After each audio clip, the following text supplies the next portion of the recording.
아침에 이제 기도하고 나서 이제 하나님의 음성을 들어야 되잖아요. 음성은 기도만 한 게 아니라 음성을 들어야 되는데 그 음성이 이제 도대체 2025년은 하나님이 무엇을 하라는 건가? 그리고 이제 궁금해하고 있는데 하나님이 다 이렇게 스쳐가는 생각 가운데서 저에게 비전을 주시더라고요. 그러니까 우리가 비전은 항상 똑같은 게 아니더라고요. 우리가 초신자 때 받은 비전과 물론 이제 크게 그 일생을 통틀어서 주시는 비전은 하나님이 같겠지만, 그러니까 그 과정에 대한 하나님의 비전은 또 틀리더라고요. 요셉이 그 비전을 다스리는 자기 형제가 나라를 다스리는 큰 비전을 주셨지만, 또 나아가는 그 방향에 대한 비전은 이제 노예로 팔려가고 그 다음에 감옥에 이제 갇히고 거기서 또 이제 꿈을 해몽을 하고 이런저런 과정을 거치듯이 교회를 하나님이 이곳으로 이전시켜서 도대체 왜 하나님이 이곳에다 나를 아무도 없는 곳에 던져놨나. 그런 이제 의문도 무조건 저는 이제 물어보지도 않고 아무 생각도 없이 하라면 이제 하는 스타일이니까 머리 복잡하게 생각할 것도 없이. 그런데 어제 하나님이 이제 기도 끝나고 나서 이렇게 여기서 문을 나가고 있는 하나님의 비전을 싹 주시더라고요. 저와 여러분은 비전의 사람인 줄 믿습니다. 그래서 저는 항상 설교가 비전 설교예요. 비전 설교. 교회 이름도 항상 비전이 들어가 있고, 주비전교회, 동일전 비전교회, 또 비전 순복음교회, 이렇게. 내가 뭐 정하려고 해서 정하는 것도 아니고, 또 이렇게 설교도 또 어떤 사람들은 또 이렇게 다 이렇게 틀리게 하는데, 저는 항상 비전에 대한 그 설교를 하게 하고, 그래서 비전에 대한 설교를 하니까 그 젊은이들이 우리 교회 이제 젊은 이제 성도들이 왔으면 항상 비전을 꿈꾸고 그 내일에 대한 소망을 갖고 살아요. 오늘 환경을 보면 진짜 우리가 환경 볼 게 없잖아요. 그런데 비전을 꿈꾸니까 사는 거예요. 사람들이 왜 자살을 하나? 비전이 없으니까 자살하는 거예요. 소망이 없으니까. 나 보면은 이 자살한 사람들 보면은 나보다 다 나아. 제가 화성의 어느 곳에 이제 우리가 부흥회를 갔어요. 부흥회 갔는데 그 여자 목사님이 코가 쭉 빠져가지고 있는 거야. 내가 보니까 너무너무 괜찮은 거예요. 건물도 있지. 자기가 조금 하나님한테 비전을 꿈꾸고 자기가 하고자 하면 얼마든지 그 교회에서 하겠더라고. 땅도 있고 건물도 있잖아. 다 있잖아. 내가 그랬어요. 목사님 나보다 100배 나아. 또 어떤 목사님은 몇 년을 제가 이제 같이 기도를 하는데 내가 볼 때는 교회를 세워야 되는 거야. 교회를 세우는데 교회를 안 세우니까 그렇게 하나님한테 두드려 맞더라고. 내가 계속 교회 세우라고 그랬어요. 근데 어떤 사람이 20년째 내가 교회 세우라고 그러는데 여태 교회를 안 세워. 그 목사님은 조영기 목사님한테 안수를 2번 받았는데 그 많은 사람 중에서 그 사람인지 어떻게 알겠어? 그 목사님이 모르는데 그 양반한테 계속 교회를 세우라고 그랬어요. 똑같은 말씀을 하시는 거야. 근데 그 사람 교회를 세웠어. 근데 교회를 어디다 세우냐? 자기 집에다 세운 거야. 20년째 집에서 예배 드리는 거야. 그게 교회래. 교회는요, 물론 집에서 할 수도 있어요. 집에서 하면 얼마나 편해? 임대료 안 나가고. 교회로 사람이 오거나 말거나. 핑계 댈 수 있잖아. 우리 집이니까 사람들이 안 와요. 핑계 대고 성도 없는 것에 대한 핑계 대고, 이리저리 핑계 대고.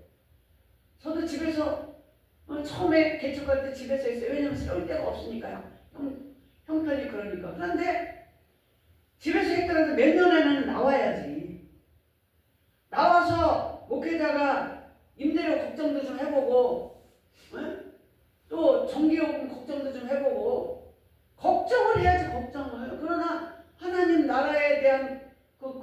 걱정과 근심은 걱정 근심이 아니라 하나님이 그런 그 열악한 환경을 통해서 하나님이 무릎 꿇으라는 거죠. 무릎 꿇으라는 거. 제가 이제 생각을 해보면 얼마나 돈 안 주는 것에 대해서 원망을 했는지 몰라. 하나님도 원망하고 뭐 형제도 원망하고 다 원망을 해봤어요. 그런데 원망할 게 아니야. 하나님이 나에게 주지 않은 것에 대한 감사가 있어야 돼. 감사. 그렇지 않으면 내가 무릎을 꿇었겠어요? 그렇지 않으면은 교회를 한다고 목회를 한다고 하나님이 이것저것 다 채워줬으면 제가 하나님 앞에 매일 앉아서 기도하면서 무릎을 꿇었겠냐? 그 무릎을 꿇고 그렇게 고난을 통해서 연단을 받아가는 과정 가운데 내가 깎여져 나가는 거지. 내 안에 있는 것들이 다 빠져나가는 거지. 아직도 덜 빠져나갔죠. 나는 빠져나갔다고 생각하는데 다시 내가 생각을 해보면 빠져나간 게 없어. 별로. 제가 저번 주에 설교를 했잖아요.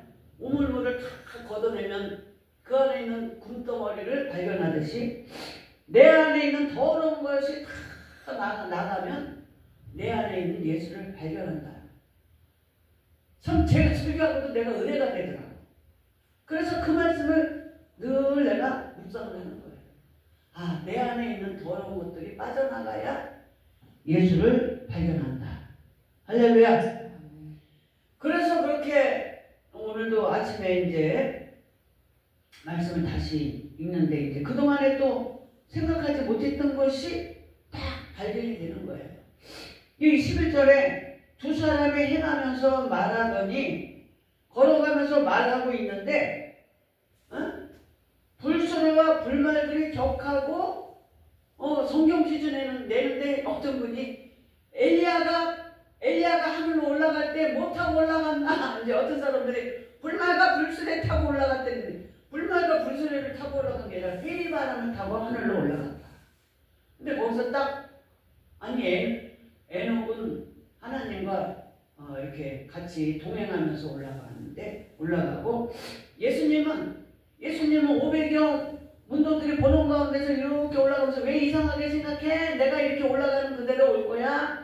이렇게 하고 올라갔는데 엘리야는 왜 회리바람을 타고 올라간다. 그래서 성경을 제가 막 찾아봤어요. 왜 엘리야가 회리바람을 타고 올라갔나. 그때 나훔 1장 3절에 하나님이 길이 회리바람과 광풍에 있다. 그리고 스가랴 9장 14절에 하나님께서 남방 회리바람을 타고 행하실 것이다. 이렇게 나와 있더라고요.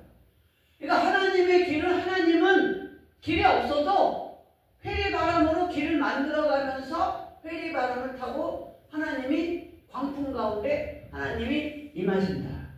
그러니까 모든 것이 회리바람을 타던 동행을 하던 모든 방법에 대한 하나님의 일에 대한 방법과 목적은 다 하나님의 주권에 있다. 할렐루야.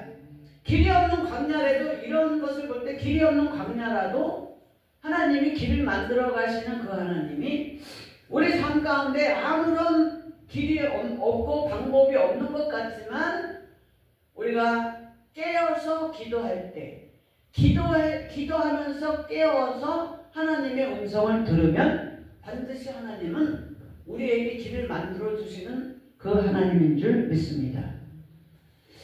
아멘. 그래서 승천하면서 이제 엘리야가 안수도 아니고 겉옷을 떨어뜨리면서 그 증거로 엘리사로 하여금 죽게 해서 그 증거로 그 겉옷이 엘리사가 엘리야의 제자된 것을 증거하는 그 수요증이에요. 예. 왜 입혀주지 않고 왜 입혀주고 가지 않았나? 또 그거에 대해서 이제 묵상을 해보니까 회리바람을 타고 올라가면서 왜 떨어뜨렸나? 왜 입혀주지 않았나? 입혀줬으면 끝까지 엘리사가 엘리야를 주목하지 않았을 거예요. 그러니까 미리 우리에게 복을 주셨으면 엘리야가 엘리사에게 옷을 입혀주고 승천했으면 엘리사가 엘리야의 마지막을 목격하지 못했을 거지. 그 마지막이 뭐예요? 마지막이 엘리야가 불수레와 불말을 타고 올라갔잖아.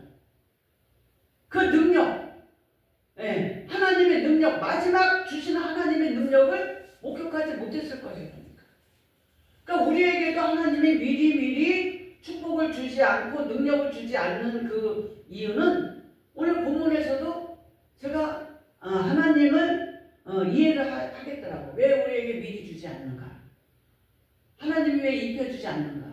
왜 어렵게 하는가? 어렵게 하는 것은 바로 스스로 쟁취하라. 스스로 쟁취하라. 주는 거 받아먹지 말고 능력도 주기만 바라면 되는 게 아니라 능력도 내가 스스로 쟁취해야 된다는 거예요. 예. 그래서 내가 능력을 받기까지 기도하고 어떤 분은 어디야 그게 안양 갈매산 거기서 일주일에 2번을 철야를 해. 30년이 넘었는데 목회. 예.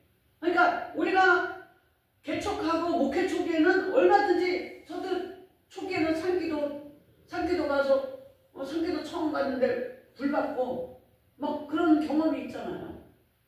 예. 그런데 어떤 사람은 산기도를 몇 년을 하고 몇 년을 했는데 해을 했는데도 그 양반이 보니까 성도는 늘지도 않고 그러니까는 포기했다고 그러더라고. 포기하고 또 다른 거를 또 그냥 하나님한테 달라고 그러니까 말씀 이하로 탁 들어왔대. 그러니까 기도한 다음에 말씀이 들어가니까 말씀이 이제 연단된 말씀이라 말씀이 참 좋더라고요. 근데 기도의 과정 없이 말씀이 들어가면 그게 성령이 함께하지 않기 때문에 말씀 지멋대로 해석하는 거예요. 그래서 제가 그 목사님한테 참 귀하다. 기도 훈련 받은 다음에 말씀이 들어가니까 그 말씀이 그냥 나가도 분이 되는 거지. 근데 기도 없이 말씀만 전하면 그건 아무런 능력도 없는 말씀이에요. 말씀이 능력적으로 전하려면 기도 많이 하고 말씀을 읽고 그 말씀이 내 안에서 성령과 함께 내 안에서 이게 귀한 이제 검이 돼서 나갈 때 그것이 능력이 되지. 기도도 하나 하지도 않고 산기도도 한 번 안 해보고 그런 사람이 무슨 말씀을 어떻게 전하겠어요. 말씀과 기도로 거룩하여지니라. 거룩에는 능력이 있잖아요. 거룩에 능력이 있는 거예요. 거룩에 능력이 있는 거예요. 거룩이. 깨끗하지 않은 능력이 없는 거예요. 우리 주의 종들. 그래서 저도 나름대로 엄청나게 욕심이 많았죠. 그런데 욕심 갖고 되는 게 아니다. 목회는. 그리고 우리가 앞으로 이제 나이가 들어서 하나님 앞에 가까이 갈 날이 멀지 않았어요. 내일 갈지 1년 있다 갈지 10년 있다 갈지 모르는 거예요. 언제 갈지 모르기 때문에 항상 우리는 깨끗해야 돼. 깨끗해. 물질에 대해서도 깨끗하고 이성이라는 것도 깨끗해야 되고 모든 게 깨끗해야 돼. 더러운 짓은 하지 말아야 돼. 돈 몇 푼에 끌려다니는 주의 종이 되면 안 된다는 거지. 그리고 저도 어디 가면 돈 주는 데 있어. 안 가. 근데 내가 하나님 앞에 예배를 드리러 가냐 돈 받으러 가냐 막 이것저것 주는 데는 엄청나게 사람들이 많더라고요. 많아. 그냥 이 좌석이 꽉 차. 단돈 10,000원짜리 하나 주는데도 꽉 차는 거야. 근데 그게 자세가 내가 그걸 받으러 가느냐 예배 드리러 가느냐 예수를 믿는데 복 받으려고 오느냐 내가 예수를 믿음으로 해서 자연적으로 하나님이 나에게 그냥 복을 주느냐 그게 차이가 있는 거예요. 그처럼 그 목사님이 그냥 일주일에 두 번이나 그 갈멜산에서 산기도를 해. 그러니까 금요철에 끝나고도 거기 갈멜산에 가. 그러고 나서 밤새 기도하고 아침에 6시, 7시에 내려와갖고 2시인가 그때까지 자는 거예요. 그러니까 제가 그분이요. 걸리면 낫지 않는 거. 막 이렇게 막 그냥 이 통증이 생겨가지고 통증이 생겨가지고 애 낳는 거보다 더 아프다는 그거를 걸렸는데 그래갖고 막 몸에 막 이렇게 막 땀이 들어가졌는데 지가 막 손을 치면서 기도하니까 그게 쑥쑥 들어가더라고. 그 예방주사도 2번 접종해야 된다잖아요. 제가 2번 접종했어요.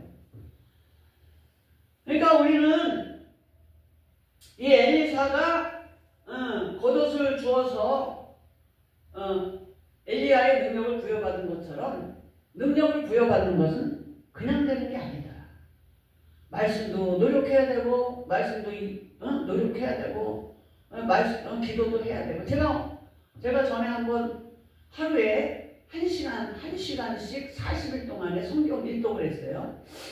1시간씩 말씀을 읽으니까 어떻게 되냐면 처음에는 한 시간에 몇 장 못 읽어. 근데 말씀이 정독을 하면서 정독, 통독, 속독 세 가지를 합쳐서 하는데 한 시간에 한 40장이 있더라고요. 30장인가 있더라고요. 30장. 그렇게 읽을 때는요. 말씀이 들어오니까 그냥 얘기할 때마다 말씀이 푹푹 나가는 거야. 그러니까 우리 동이가 목사님은 그냥 누르면 말씀이 나온다고. 그러니까 먹은 대로 나간 거야. 먹은 대로. 우리가 먹은 대로 이렇게 변이 이렇게 나가는 것처럼 우리도 하나님의 영의 말씀을 먹으면 영의 말씀이 나가고 기도로 하면 하나님의 능력이 나가는 줄 믿습니다. 아멘. 그래서 생도들은 멀리서 구경꾼이 됐기 때문에 엘리야의 떨어진 겉옷을 줍지 못했지만 엘리사는 끝까지 엘리야와 함께 했기 때문에 지켜봤기 때문에 떨어진 겉옷을 찾을 수 있는 줄 믿습니다. 그래서 그것을 주신 엘리사가 요단 언덕의 축복의 땅, 은혜의 땅, 능력의 땅에 그대로 있었느냐? 그게 아니에요. 엘리사는 그것을 잡고 다시 그 엘리야가 행한 대로 겉옷으로 물을 치면서 다시 여리고로 나가는 줄 믿습니다. 그러니까 이것은 무엇을 의미를 하느냐? 우리가 하나님이 우리에게 축복을 주셨으면 그 축복을 자기 혼자서 누리려고 그 축복의 자리에 머물러 있으면 안 된다. 저 어떤 목사님 얘기를 들었는데 서초동의 어떤 교회는 인원수가 몇 명 안 된대. 근데 다 부자니까 11조 모고 들어오는 게 억대가 넘는데요. 그러니까 억대가 넘으니까 그 돈 가지고 교회 돈 가지고 선교 다니고 여행 다니고 지네들끼리 다른 사람 들어오는 것도 싫어한다는 거예요. 그런 교회도 있대요. 그건 저는 부러워할 일이 아니라고 생각해요. 물론 나름대로 자기네들 헌금 가지고 선교도 하고 해외여행도 한다고 그러지. 그러나 하나님은 자라나기를 원하시는 줄 믿습니다. 그래서 우리가 하나님께서 우리에게 주신 축복, 꼭 돈만이 축복이 아니라 하나님이 우리에게 주신 달란트가 있잖아요. 그게 요단 언덕에서 받은 하나님께 부여받은 하나님이 나에게 주신 능력이라 이거죠. 그러니까 어떤 사람들은 봉사로 나가는 사람이 있고 또 찬양사역자로 나가는 사람이 있고 또 선교사로 나가는 사람이 있고 하나님이 그 요단의 언덕에서 주신 엘리야의 겉옷이 다 틀리다 이거죠. 그러니까 그 자리에 머물러 있으면 안 된다는 거죠. 할렐루야. 물을 치고 나가는 것은 뭐냐? 하나님이 저와 여러분에게 주신 능력과 은사를 사용한다는 거죠. 아멘. 그래서 우리는 하나님이 저와 여러분에게 주신 그 은사와 능력을 통해서 하나님의 나라를 확장시키고 영원의 열매를 맺는 것. 요한복음 15장 8절에 보면 하나님 앞에 영광을 뭘로 드느냐? 열매로 하나님께 영광을 드린대요. 제가 그 말씀에 굉장히 은혜를 받았어요. 하나님한테 영광을 드리는 게 뭐 찬양하고 이게 하나님한테 영광을 드리는 게 아니래. 이거 물론 그것도 찬양과 이런 것도 영광을 올리는 거겠지만 하나님이 기뻐하시고 즐거워하는 그 영광은 뭐냐? 영광을 받으시는 거 뭐냐? 열매가 있어야 하나님이 영광을 받으신다는 거예요. 그러니까 그 말씀을 묵상하면서 나는 과연 열매를 얼마나 맺었나? 영혼의 열매를 얼마나 맺었나? 또 하나님이 나에게 주신 그 사명과 사역으로 인한 열매를 얼마나 맺었나? 우리는 내 자신을 살펴서 돌아봐야 될 줄 믿습니다. 아멘. 그래서 엘리사가 요단 언덕의 축복의 땅에서 그냥 머물러 있지 않고 하나님이 주신 겉옷을 가지고 물을 치면서 여리고로 나가죠. 그게 뭐냐? 바로 세상으로 나간다는 거지. 그러니까 교회는 그 교회 안에 머물러 있으면 안 되고 세상에 나가서 하나님의 복음을 전해야 되는 줄 믿습니다. 아멘. 그래서 그래서 우리가 성경을 통해서 그러한 사람들을 살펴볼 때 모세는 이스라엘을 이끌고 다시 광야를 갔어요. 할렐루야. 예, 그리고 모르드게는 어떻게 됐어요? 에스더가 왕비가 됐는데도 불구하고 거기서 에스더가 왕비가 됐으면 자기가 왕비를 만들어 줬잖아요. 그러면은 왜 에스더를 통해서 자기가 공급받는 것으로 얼마나 부귀영화를 누릴 수 있는데도 불구하고 자기가 문지기로 있으면서 더 큰 일을 해갔잖아요. 아하수에로 왕을 모살하려는 그 계기를 발견해서 빅단과 베레스라는 사람이 그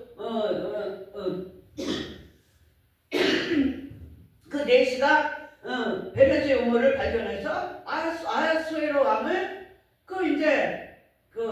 그 모살의 위기에서 넘겨주고 나중에는 그거를 통해서 그 유대인들이 하만의 계계에 빠져서 죽을 수밖에 없는 것을 우연히 아하수에로 왕이 잠이 안 와서 그 역대기를 읽으면서 나를 살려준 사람이 있었구나. 이 사람이 바로 모르드게구나.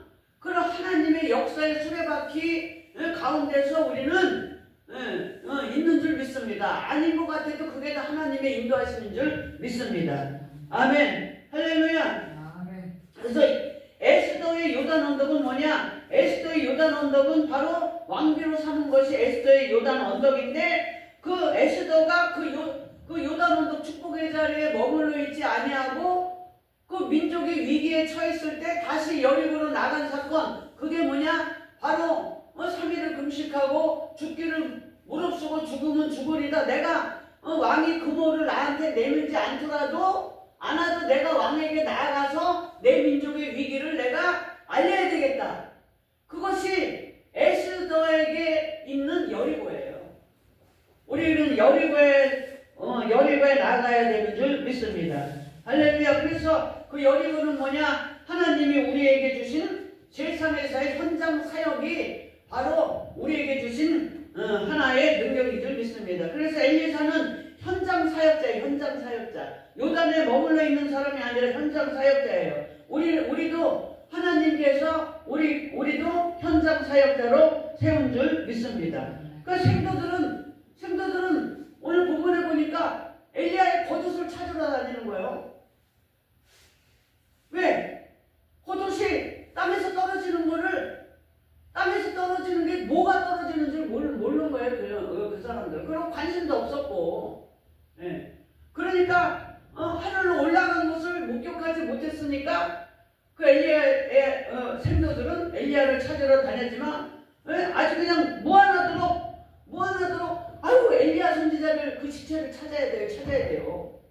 왜냐하면 이 사람들은 확인하고 싶은 거죠. 그런데 엘리사는 확인할 필요가 없는 거예요. 이미 자기는 엘리야의 겉옷을 가지고 있기 때문에. 아멘. 그러니까 오늘날도 계속 자기 주변에 예수님께서 있고 하나님께서 우리 주변에 있으면서 나와 함께 있으면서 우리를 도와주시고 인도하시는데도 불구하고 오늘날도 살아계신 하나님을 찾아서 여기저기 다니는 사람들이 얼마나 많아요. 영적인 방황자들. 그 사람들이 바로 엘리야의 그 50명의 생도들이에요. 할렐루야. 우리는 하나님을 여기저기 찾지 말고 말씀 가운데서 우리 주님을, 살아계신 예수님을 발견하는 줄 믿습니다. 아멘. 그리고 나서 엘리사가 나올 때에 그제서야 생도들이 90도 엎드려서 이제는 선지자로 대접받는 것처럼 우리가 그 말씀의 겉옷을 가지고 세상에 우리에게 무릎 꿇게 해야 되는 줄 믿습니다. 아멘. 이 여리고의 세상에서 우리는 복음의 수여자 겉옷을 가진 사람들이기 때문에 우리가 올바르게 하나님의 말씀을 전하고 또 말씀을 올바르게 우리가 말씀대로 행동하고 또 말씀대로 잘 가르쳐야 될 줄 믿습니다. 우리가 이러한 하나님께서 주신 말씀의 겉옷을 제대로 사용하지 못하기 때문에 오늘날 한국교회가 혼돈의 한국교회가 되는 거예요. 교회가 혼돈하니까 세상이 혼돈하지. 세상이 혼돈하니까 나라가 지금 정말 저번에도 얘기했지만 가짜가 진짜 같고 진짜가 가짜 같고 어떤 게 진실인지 알지 못하는 그러한 세상 같지만 우리가 하나님의 말씀을 올바로 가지고 올바로 이해한다면 어느 것이 진짜인지 어느 것이 가짜인지 분명히 알 수 있는 줄 믿습니다. 할렐루야. 분별이 없고 무분별한 그러한 한국교회 사회가 되지 아니하고 이제 한국교회와 주의 종들과 성도들이 깨어서 일어나야 되는 줄 믿습니다.